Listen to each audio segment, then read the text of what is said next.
Welcome to One More Game presented by Hoosier Pickleball. This is session 4 of Bang Dink Ow, the podcast by Ryan and I, where we bring you the good, the bad, and the ugly of a pickleball game, highlighting one person in particular. And today's victim is none other than our friend Luke Pepple, who wrote into us and said he would like us to look at his game. He's a newer player. We'll talk more about Luke in a little bit, but first of all, welcome, Ryan. Welcome back. How you doing?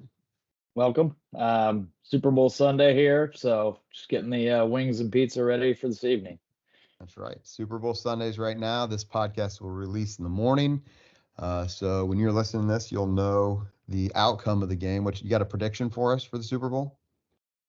Not really thrilled about either team. Not really a Mahomes and Chiefs fan, but being a Cowboys fan, I have to root against the 49ers. There you go. Okay. So you have to root against the 49ers. I'm rooting for the 49ers. And I don't know. I just kind of have a feeling it's going to be a good game and they're going to sneak it out. So I'm going to go 27-24 Niners. That's my prediction. So Shanahan plays to win this time rather than playing not to lose. There you go. Yep, I like it. So you got a prediction? You want to put your name on a score, see if you nail it? I'll just say 2017 Chiefs. 2017 Chiefs. All right, there you have it. We'll see if either one of us come anywhere close. But yeah, so good week. You played a little this morning. I actually just got off the courts myself. So both of us were at Ace, but we missed each other, so we didn't get to play together. How was your play today? It's good. Had two out-of-town guys from Michigan make their first appearance at Ace, just dropping in. Really Nice. like the facility, surface. The fact that there's permanent nets. It's definitely different than some of the winter offerings from their area in Michigan. So they were happy. What area in Michigan were they? Just out of curiosity. Kind of Hillsdale, Okay. Coldwater area. Gotcha. So not too far of a track for them, just an hour and a half. Yep. Down 69. So that's nice. And it's been great to see how many people we've had kind of from a, I don't know, 1 to even 2 hour radius that have come over to check it out. Some people from Toledo have come, some folks from Indy, I know, have made the drive up. So it's great to see some out of towners coming in to check out Ace, and heard nothing but good things. So hopefully some of them, just a quick plug for the minor league pickleball event that we're going to be doing just in a little over 2 weeks. So hopefully we get people from all over driving 2-3 hours to participate in that. We're really looking forward to it. You're the tournament director. I'm kind of helping coordinate it as well, but that should be a good time. Yep. Saturday, March 2nd. There you go. All right, let's take our quick commercial break to set things up. And then when we come back, we will get into looking at Luke Pepple and his pickleball game. We'll be right back. Parents, your teen driver or soon-to-be driver looks to you for guidance on safe driving techniques. Drive Alive is an organization dedicated to young driver safety. Visit our website at drivealiveindiana.org to view videos designed to facilitate conversations between parents and their teen drivers. Topics include getting to know your vehicle, understanding car insurance, simple car maintenance, and what to do if you just had an accident. Visit drivealiveindiana.org to learn more. All right, welcome back to One More Game presented by Hoosier Pickleball. This is Bang Dink Ow. I'm with Ryan Kearns. And as mentioned before the break, Luke Pepple is our special guest / victim today. So just to kind of set this up, Ryan, tell us who we have on the court. Okay, so Luke is in the lower right, about ready to hit the ball in our still shot. He's got black shirt on. His partner to his right is Abby Brandenberger, the first victim / guest of our podcast, or second, sorry. I was the first. Oh, that's right. You were the first. You were the first. He was the second. Then on the far side, at the bottom is Matt Carpenter, also in a black shirt. And toward the top on the left side is Matt Brandenberger, and I don't know if that's a navy blue. It looks dark, but maybe not quite as black. Yep, navy blue I think is my Puma shirt, and then Yeah. and then, yep. So And that's our listeners will see, our listeners, or I should say our viewers, will notice a difference with the play site camera this week versus yes. somebody's cell phone being propped by a tennis net. So. Yep. So you see Ace Pickleball Club logo up in the top left corner, play site in the top right. So play site is a great system that we have at Ace Pickleball Club and gives a different perspective. And I think you'll see the theme today is all about court positioning. And this is the perfect angle to have for seeing that positioning kind of from the sideline view opposed to the baseline view. So shout out to play site. I think we'll probably have a lot more of these videos that we show using the PlaySite system at Ace. That is a free tool that you get, whether you're a member or just dropping into play. You can scan a QR code and get all the video from your play. It's pretty convenient, pretty sweet. So, all right, so let's go ahead. I'm going to rewind this just a bit. This is the very first point that we are looking at, and this is about Luke, but we're going to highlight something that Abby was kind of in a bad spot here. You want to talk about this, Ryan? Yeah, I think in that situation, a lot of times when your partner's attempting to hit a drop, you try to get in a little bit if you can. But I think in her situation, since the drop was high to your forehand, it probably would have been a better spot for her to be back at or behind the baseline. Granted, you hit a pretty good spot in that she kind of had to take it out of the air / on a super low half volley versus playing it off a true hop. But if she just kind of stays put back or retreats, even if she moves in, but then just decides, hey, that's a little high, that's Matt's forehand, I need to get back so I can play a little bit better defense. That's really about her reading the situation, seeing that Luke's leaving it high, and instead of taking a couple steps in, just stay back behind the baseline, then give yourself a little bit more of a chance. Is that what you'd say there? Yeah, I'd say, yeah. Like I said, instinct says, hey, I'm going to start creeping in when I see the ball going up, but then, a little high, I'm allowed to take a couple steps back. I don't need to stay there and hold my ground. If you can get a couple steps back, take a couple steps back. Yeah. All right, let's fast forward a little bit to a point a little bit later here. We have Luke with a drop that's a little bit high, and kind of walk us through this point here concerning positioning. Yeah. So once again, not to pick on the drop, but the drop was high. Definitely better to leave it high than into the net, like my drops from when we did the video on me. But once he leaves it high to the Carpenter's backhand there, I'd like to see him cover the line a little bit more, because the natural tendency on a high ball for Carpenter is going to be to slam it like down and across his body. And Luke basically has line responsibility in that situation, and Abby's going to cover the middle, and we're going to give him the sharp inside out angle with his backhand that not many people are going to even attempt to hit. So once again, he'd be a little better defensive position if he's about another step or so to his left. And it also probably allows him to have more likely have a forehand than having to play with the backhand. And one thing I did notice throughout, that his forehand's definitely a little better than his backhand. It would be the preferred shot. Yeah. So we didn't say this at the beginning, just to kind of highlight who Luke is and where his pickleball game is, his background. So Luke is a former basketball player, baseball. I mean, he's multi-sport athlete, and definitely an athlete. He's about 6'3", a super long wingspan. Not only is he 6'3", but he can reach really far into the kitchen. He's only been playing pickleball, I would say, competitively for a few months, maybe up to 4 or 5 months now. Has really gotten into it though, and his game's progressing dramatically. I would say he's, his ceiling is, he could be one of the better players in the area for sure. Just needs to learn some of this positioning stuff. So I'm hopeful that this will be helpful for him as well. But that's definitely, the positioning is the theme of this, and that's a great illustration of that there. As soon as he left that high, make sure he's guarding his line and trusting his partner to cover that middle area more. All right, let me play this out a little bit, and I'll fast forward. I think it's just a couple points here to 22:09. So again, we have Luke not quite covering his line here. So let's watch what happens in this point. Sneaking a little middle. Pretty good dink exchange.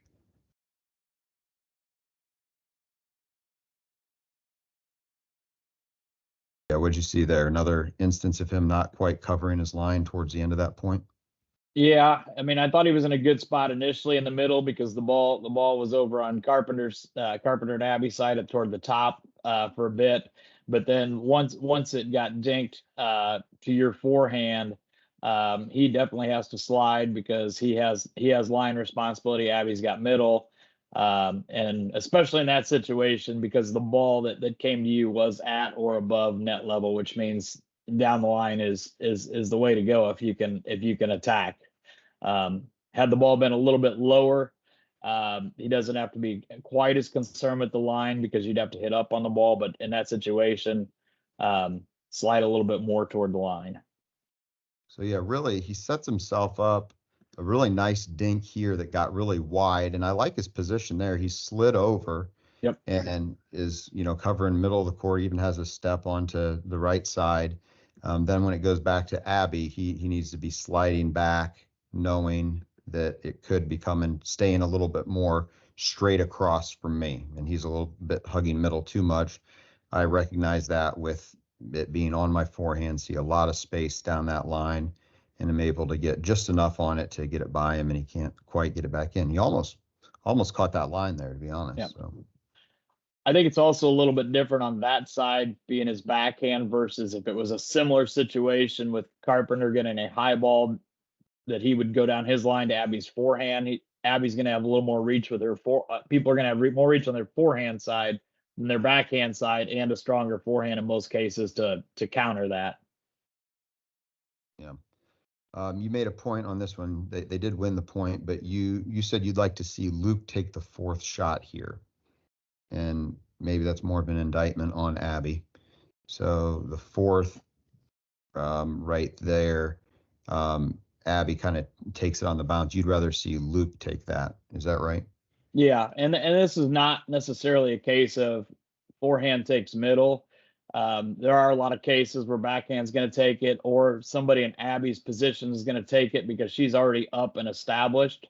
But because it's being played off the bounce, and Luke is essentially walking into the shot, I would prefer the forehand taken in that situation, and the person coming up moving forward.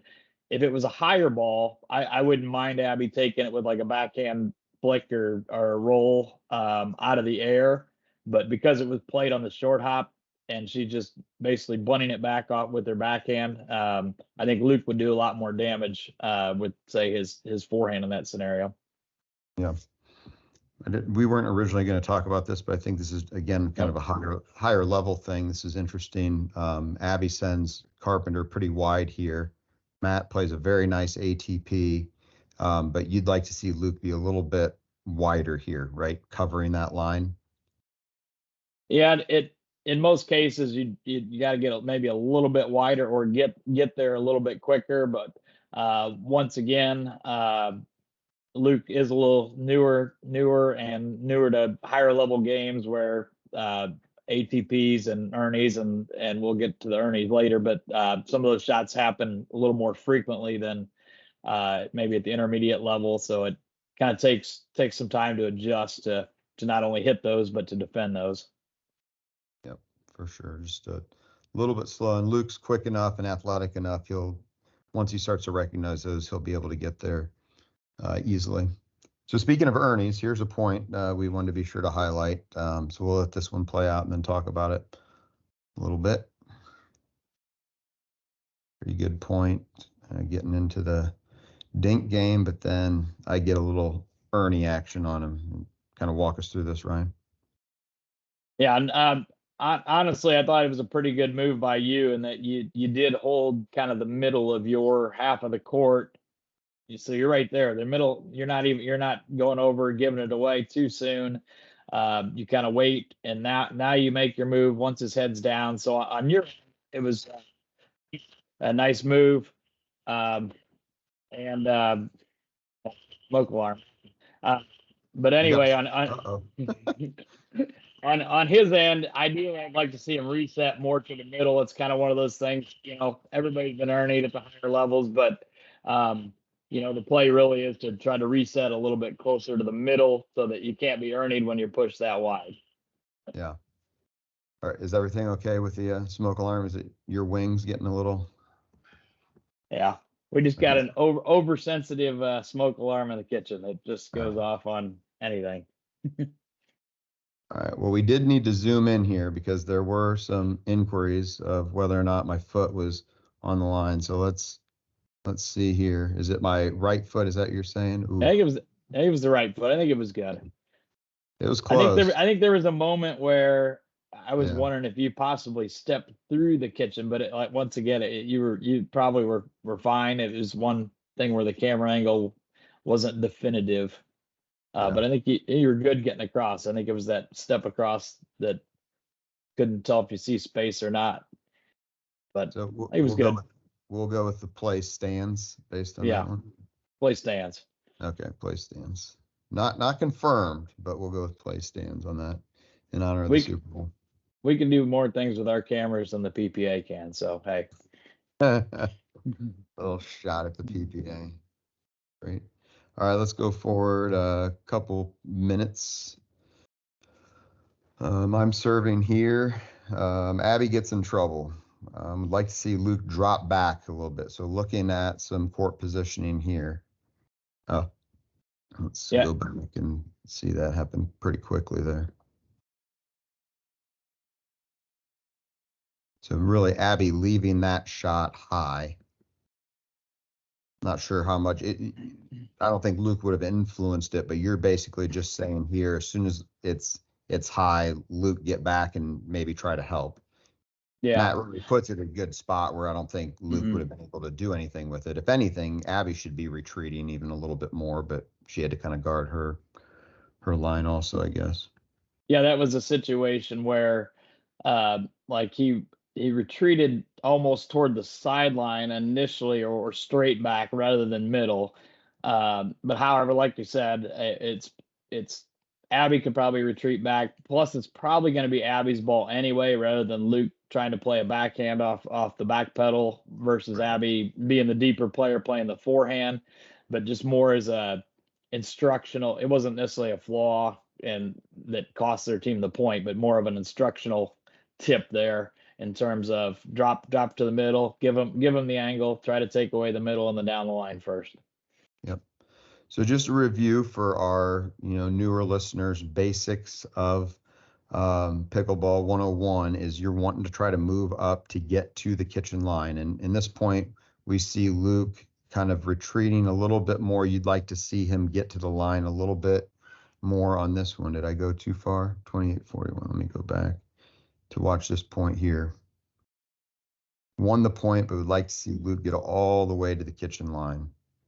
So he kind of was kind of slow and lumbering up. You'd like to see him put a little bit more pressure on that. Is that right? Yeah. So Abby's third was just okay. Luke's fifth was, I thought, really good. It pushed Matt Carpenter back to where Matt played it off the bounce. And at that point, since he had to backpedal and play it off the bounce, Luke could have been at the kitchen line, I think, rather than say a step off the line, especially somebody that might only need a couple steps to get from the transition zone to the kitchen line in that situation. Yeah. I mean, you could talk about Abby's positioning on that one as well, too, right? I mean, she's still hanging out behind the baseline, maybe just a step or so in. So both of them trying to put a little bit more pressure. Yeah. All They right. they won the point, but they both could have been up tighter and probably squeezed Carpenter's window even more. Mm-hmm. Very next point, same thing. Same thing here. Yeah. So, yeah, I think maybe he thought her ball was floating a little bit, but Matt Carpenter once again dropped back, let it play off the bounce, but Luke was still kind of in the transition zone as opposed to up at the kitchen line. So third shot here, right? They're moving in. Abby was hitting it off her back foot. We talked about that last week. Not great technique. Luke really did a decent Yeah. job to get about halfway in. Then after Abby hits this, Luke kind of retreats. If he sees Matt, yeah, when he sees that Matt's letting that bounce, he really should be right up there at the line. Abby should be closing space as well. So now it's almost like they're playing the kitchen line about 5 feet back of where they should. Then they get in eventually. Yeah. And I think initially when he sees the ball off Abby's paddle, if he's got some doubts, that's fine to kind of be in that transition zone. But the minute Carpenter plays it off the bounce, that's kind of the green light to move forward. Even if he thinks Carpenter's going to maybe drive it at him off the bounce, I think he should be at the kitchen line anyway to counter or block rather than hanging out in the transition zone. Yeah. And to that point, one of his best features is he is a great defender. He kind of sits backhand a lot, but he's got very quick hands, and it's hard to speed it up on him, especially with his length. He's able to really counter well. So this was the very next point, and this was a great job of getting in and defending. So let's see how they do a better job. Luke, look at him all the way up to the line on Abby's drop, and they were in right away. And went the point as well. Yeah, he definitely got in there, and I think it almost like in an aggressive type of manner. And sometimes you can kind of feel that when your opponent like gets in there aggressively, and it can cause like a little bit of panic or caution to what you do, or a little bit of tentativeness. And also by getting in there so fast, it does allow Abby to get in a little bit more, because he's tight in the window a little bit, and you're worried about floating a ball. So it really helps your partner if you can get in and get established for your team. You don't have to go full, James Ignatowicz on them and loud split step or anything. But no. Yeah, but you're 100% right. People feel that when you're coming in and they see you coming, especially a big 6'3" frame like Luke's, it puts a little doubt in your mind, as to I better hit this shot perfectly or it might be coming back at me. So that would be a big tip for Luke, is use that, have them feel you coming. Yeah. All right, let's see. I think tough spot Luke needs to allow. This is at 29:45. Let me back up a few points here. I think we were kind of talking through this one. You were kind of saying this was a tough spot for Luke. And they're kind of stuck back. What would you want to see Luke do differently on that? If you go back just a little bit more. So like when I think there's a ball down the middle, he plays it. I think maybe Abby plays this next one. Let's see. Or well, I guess maybe Carpenter caused a little bit of confusion too, and he's still hanging out there. So that probably did slow him down a little bit, in that it was a 50-50 ball in his mind. So he's there rather than up. But I guess that would be an instance though of you should, with good partner communication there, that really is Abby's ball. He shouldn't be. It kind of put him off a little bit by Carpenter caused confusion with this middle ball, but he shouldn't be stepping back to hit that. I mean, that's really Abby's ball. It's middle, it's her forehand. Yeah. He could kind of, like we said in the last point, start kind of making his way to the line and reading Abby's ball to see if he could make it all the way up. And Abby's ball was decent enough. He could have been mid transition zone instead of still back on the baseline. Yeah, and it's also a ball too that, you hear the respect to X, and I think there's times where it doesn't apply, but in that situation it would apply, that Abby's the cross court from Carpenter. Let her get it. Luke can get in a couple steps and kind of try to establish them at the kitchen line a little bit sooner than they did. Yep. Here's a nice finish by Luke we have. So Abby sets it up nicely. I get in trouble and he puts it away. In the very next play, I think we see some good defense by Luke. Let me just take a wild guess and say I have an irrational speed up. Maybe he's sitting on it.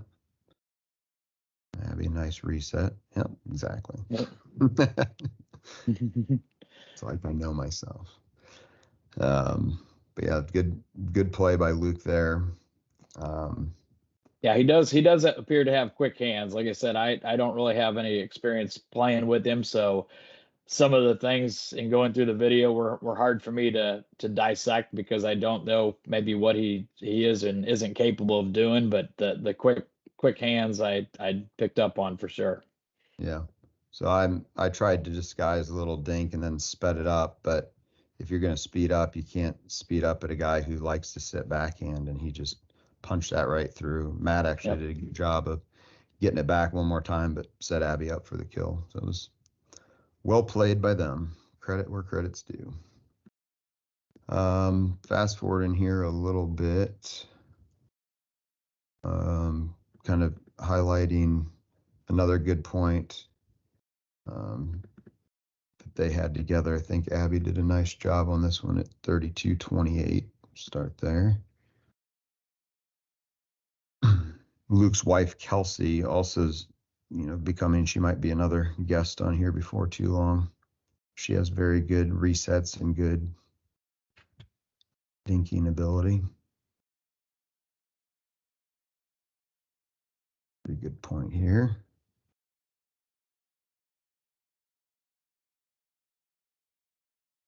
I think you were saying in this one, Abby did a nice job moving the ball around. Oof, just didn't move.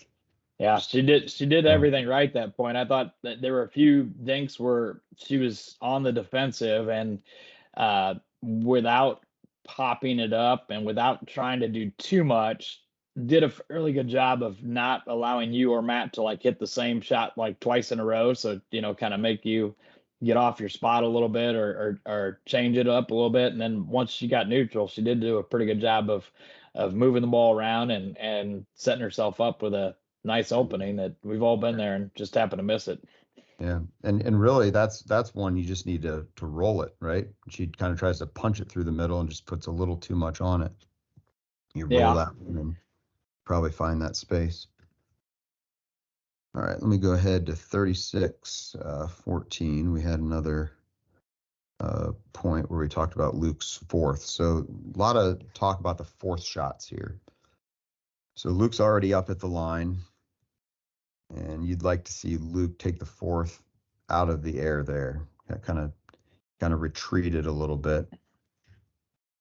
Ended up still being into the dink game here, but we'll go back and look at that in a second. Let's finish the point though.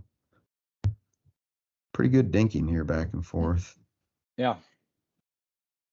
Oof. Finish there. All right, so let's look at that fourth again that you were talking about.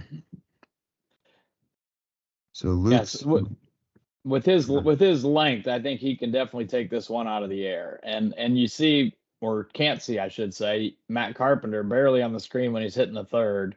So if Luke takes that out of the air, I think he could push it back toward Matt Carpenter and probably keep him in the transition zone for at least another shot. But by letting it bounce, giving ground, letting it bounce, it allowed you and Matt both to get to the kitchen line and basically start out neutral rather than at a disadvantage or defensive situation. Because you're saying if that ball is coming in and bouncing almost at the line right there, like that really should be one that he could get and take hard cross court right back at Matt to, but really that allowed us to get in, and then they eventually still won the point. But it was a good dink point. But yeah, if he could take it out of the air, especially with Matt Carpenter being as deep as he was, I think he had an avenue of getting the ball back in that general direction without worrying about your forehand, and keep at least Carpenter in the transition zone. Yeah. Now I like his positioning though here. I mean, Abby's return goes down the sideline basically, and it's deep. She has a nice return, and he's squeezing middle, so he's kind of covering that. Matt really hits a pretty nice cross court third, in all honesty. You just would want Luke to anticipate that more. Is that what you're saying? Like just, slide over a little bit more to take that out of the air? Yeah, and I don't even know if he'd have to slide too much more with his reach. He might have been fine in the center with just a little step to his right and be able to pluck it out of the air and cut it off before it carried all the way to almost the sideline.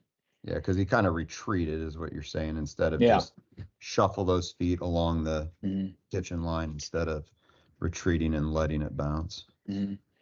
And if you are going to let it bounce, try to get back on it sooner and play the ball at its apex and drive it or roll it in a more aggressive manner too. Yeah. I believe Matt's third was probably looped somewhat, so he probably could have pushed it back. Yeah. All right, let's go ahead to near the end of the match. We've just got a couple points left. And here's an example of Luke with a pretty good fourth to avoid me trying to poach here. So see what this one looks like. Oh, no, I went too far. Sorry. Go back 39-20.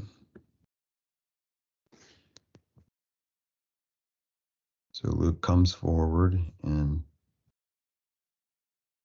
I was looking to poach, and Luke did a nice job of kind of coming cross court and finding some space there. So instead of the last fourth where he was already at the line, he gets forward and then gets it just far enough away from me. Did I show it enough? Will a more experienced Luke, and especially experienced playing against me, go behind me here? Am I going a little too soon, maybe?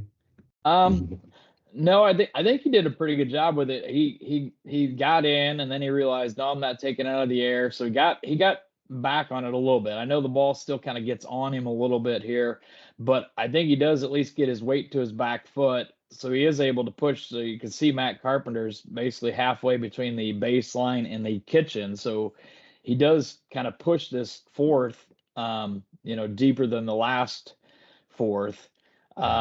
As far as going down your line, I don't know. I think he's almost not really in a position to catch it early enough to go down the line, and his stance might be a little closed to where he's going to have to go across his body.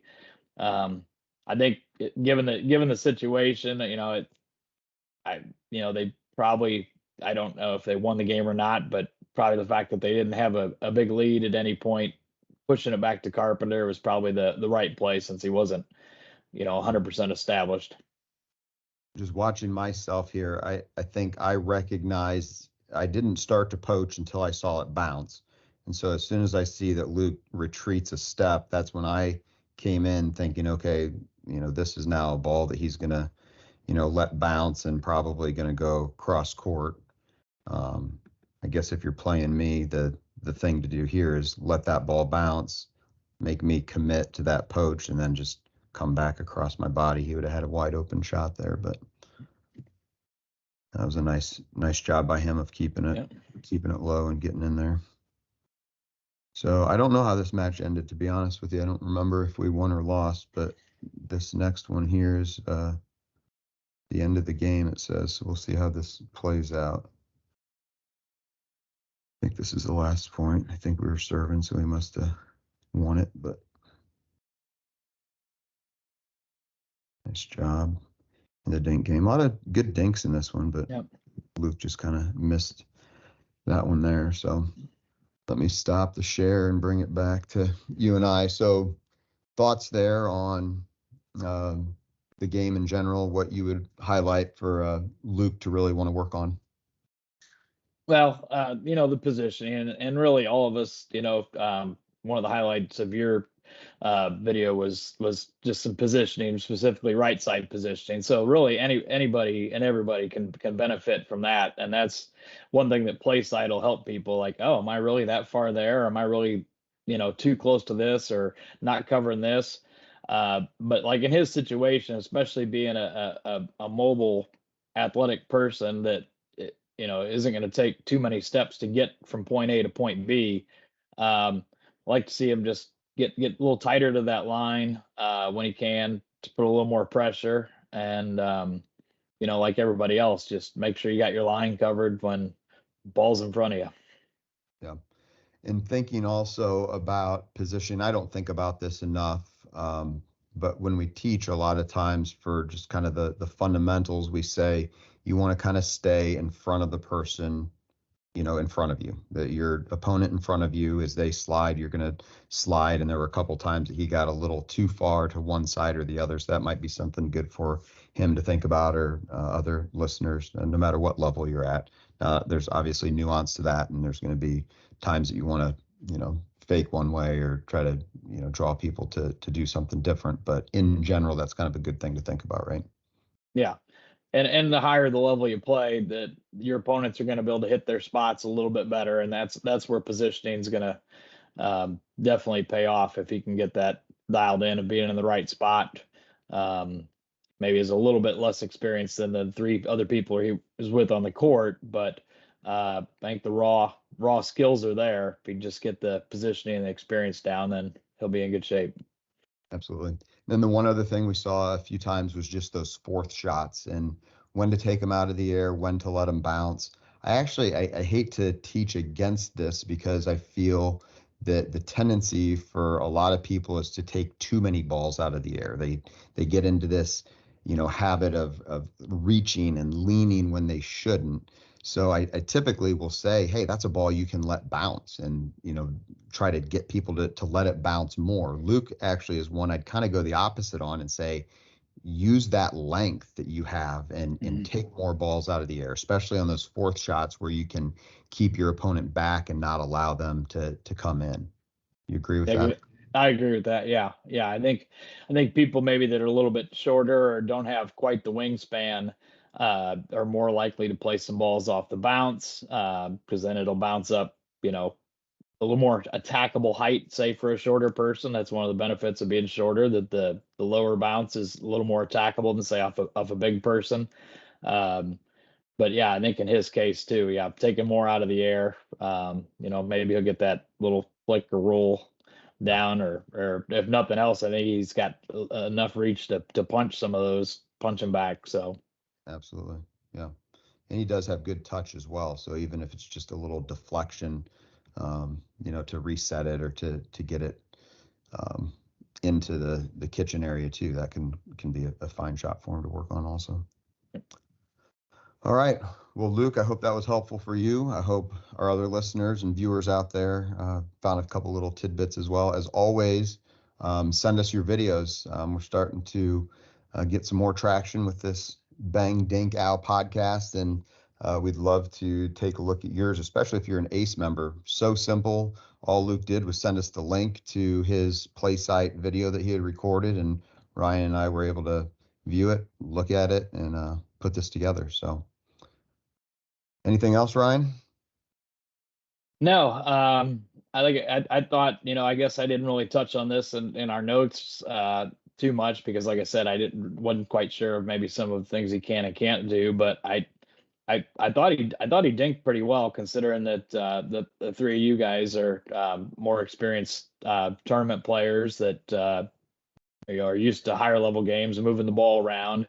He hit the last one into the net, but I think that seemed to be maybe the only just unforced error off a dink that he made, and he didn't look like he kept got his dinks up to where he got attacked. So I thought he more than held his own once he was at the kitchen dinking, which is maybe one area where I would have thought he might be in a little bit more trouble, having to have some dink battles against you guys, but thought he did well. Yeah, good point. Yeah, a lot of natural raw ability, and once he kind of fine tunes those things, him and Kelsey, his wife, actually played against Abby and I today, and they were hanging in there with us for a while. So they're both very competitive, which I love, and so it's like that was the closest we've ever been to beating you guys. So they'll keep getting better, and they'll be a force to contend with for sure. Yeah. All right, Ryan. Well, enjoy the Super Bowl. You got big plans? Just hanging with the family, or people coming over? Just my parents coming over tonight. Kind of a little smaller deal. So okay. If they ever move it to a Saturday night, hey, no. Yeah. Well, my kids, they're having a winter break for the first time at their school, so they have the next 2 days off. Which nice. I know the administration there, and I know that was very strategic with the Super Bowl. So props to them, I guess. But yeah. It'd be nice if your school system did that as well. All right, man. Well, thanks. As always, we'll see you next time. As always, we want to thank our sponsors, Hoosier Pickleball, Drive Alive Indiana, Ace Pickleball, and Wheelan Real Estate. Reach out to Abby B for all your buying, selling, investing, and other real estate needs. In addition, a big thank you to the Ace Pickleball Studio in the world-famous Spiece Fieldhouse. Please make sure to subscribe wherever you get your podcasts or find us on YouTube at One More Game Pod. That's the number One More Game Pod. Hit that subscribe button and be sure to leave us a 5-star rating to help us spread the love. You can also find us on Facebook and TikTok at Hoosier Pickleball for all kinds of fun tips, tricks, and other family shenanigans. Thanks again for listening, and we will see you next time.